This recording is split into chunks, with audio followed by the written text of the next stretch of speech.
ಬೀದರ್ನಲ್ಲಿ ಅರಣ್ಯ ಇಲಾಖೆ ಸಿಬ್ಬಂದಿ ಆತ್ಮಹತ್ಯೆ ಪ್ರಕರಣ ನಡೆದಿದೆ. ವಸತಿ ಗೃಹದಲ್ಲಿ ಆತ್ಮಹತ್ಯೆಯನ್ನ ಸಿಬ್ಬಂದಿ ಮಾಡಿಕೊಂಡಿರುವಂತದ್ದು. ಕೌಟುಂಬಿಕ ಕಲಹ, ಸಾವಿಗೆ ಶರಣಾಗಿದ್ದಾರೆ ಅರಣ್ಯ ಸಿಬ್ಬಂದಿ. ಬೀದರ್ನಲ್ಲಿ ಅರಣ್ಯ ಇಲಾಖೆ ಸಿಬ್ಬಂದಿ ಆತ್ಮಹತ್ಯೆಗೆ ಶರಣಾಗಿದ್ದಾರೆ. ತಮ್ಮ ವಸತಿ ಗೃಹದಲ್ಲಿ ಕೌಟುಂಬಿಕ ಕಲಹ ಆಗಿದೆ, ಸಾವಿಗೆ ಶರಣಾಗಿದ್ದಾರೆ. 56 ವರ್ಷದ ಅಂಕುಶ್ ಆತ್ಮಹತ್ಯೆ ಮಾಡಿಕೊಂಡಿರುವಂತಹ ಅರಣ್ಯ ಇಲಾಖೆ ಸಿಬ್ಬಂದಿ. ಬೀದರ್ನಲ್ಲಿ ಈ ಒಂದು ಘಟನೆ ನಡೆದಿರುವಂತದ್ದು.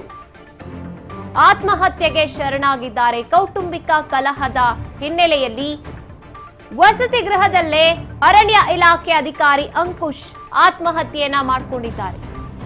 ಬೀದರ್ನಲ್ಲಿ ಅರಣ್ಯ ಇಲಾಖೆಯ ಸಿಬ್ಬಂದಿ ಆತ್ಮಹತ್ಯೆಯನ್ನ ಮಾಡಿಕೊಂಡಿರುವಂತದ್ದು. ನೇಣು ಬಿಗಿದುಕೊಂಡಂತ ಅಂಕುಶ್ ಅವರು 56 ವರ್ಷ ಅವರಿಗೆ ಆತ್ಮಹತ್ಯೆಯನ್ನ ಮಾಡಿಕೊಂಡಿದ್ದಾರೆ ತಮ್ಮ ವಸತಿ ಗೃಹದಲ್ಲಿ. ಬೀದರ್ ಜಿಲ್ಲೆಯ ಬಾಲ್ಕಿ ತಾಲೂಕಿನ ಪ್ರಾದೇಶಿಕ ವಲಯ ವಸತಿ ಗೃಹದಲ್ಲಿ ಇಂಥ ಒಂದು ಘಟನೆ ನಡೆದಿದೆ.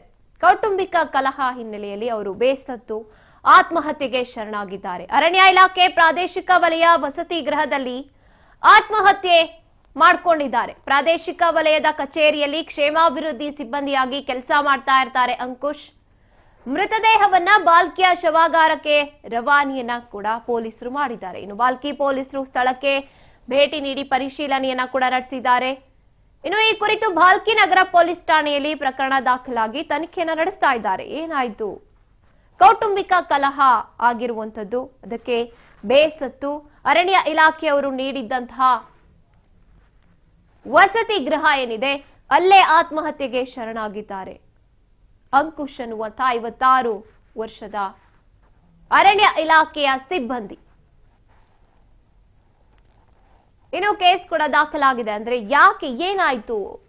ವಸತಿ ಗೃಹದಲ್ಲೇ ಈ ರೀತಿಯಾಗಿ ಆತ್ಮಹತ್ಯೆಗೆ ಶರಣಾಗಿರುವಂತದ್ದು ಕೌಟುಂಬಿಕ ಕಲಹವೋ ಅಥವಾ ಸಿಬ್ಬಂದಿಯಿಂದ ಏನಾದ್ರೂ ಸಮಸ್ಯೆ ಆಗ್ತಾ ಇತ್ತಾ?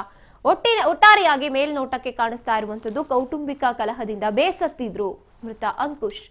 ಹಾಗಾಗಿ ನೇಣಿಗೆ ಶರಣಾಗಿರುವಂತದ್ದು. ಅರಣ್ಯ ಇಲಾಖೆಯ ವಸತಿ ಗೃಹದಲ್ಲಿ ಅವರು ವಾಸ ಮಾಡ್ತಾ ಇದ್ರು, ಅಲ್ಲೇ ಆತ್ಮಹತ್ಯೆಗೆ ಶರಣಾಗಿರುವಂತದ್ದು ಅರಣ್ಯ ಇಲಾಖೆಯ ಸಿಬ್ಬಂದಿ. ಬೀದರ್ನ ಬಾಲ್ಕಿಯಲ್ಲಿ ಇಂಥ ಒಂದು ಘಟನೆ ನಡೆದಿದೆ. ಬೀದರ್ನ ಅರಣ್ಯ ಇಲಾಖೆ ಸಿಬ್ಬಂದಿ ಇವರು ವಸತಿ ಗೃಹದಲ್ಲೇ ಆತ್ಮಹತ್ಯೆಗೆ ಶರಣಾಗಿದ್ದಾರೆ. ಪೊಲೀಸರು ಕೂಡ ತನಿಖೆಯನ್ನ ನಡೆಸ್ತಾ ಇದ್ದಾರೆ. ಸ್ಥಳಕ್ಕೆ ಆಗಮಿಸಿ 56 ವರ್ಷ ಅಂಕುಶ್ ಅನ್ನುವಂತ ಅರಣ್ಯ ಇಲಾಖೆಯ ಸಿಬ್ಬಂದಿ ಕೌಟುಂಬಿಕ ಕಲಹದಲ್ಲಿ ತುಂಬಾ ಬೇಸತ್ತಿದ್ರು. ಹಾಗಾಗಿ ಮನನೊಂದು ನೇಣಿಗೆ ಶರಣಾಗಿರುವಂತದ್ದು ಅರಣ್ಯ ಇಲಾಖೆಯ ಸಿಬ್ಬಂದಿ ಅಂಕುಶ್.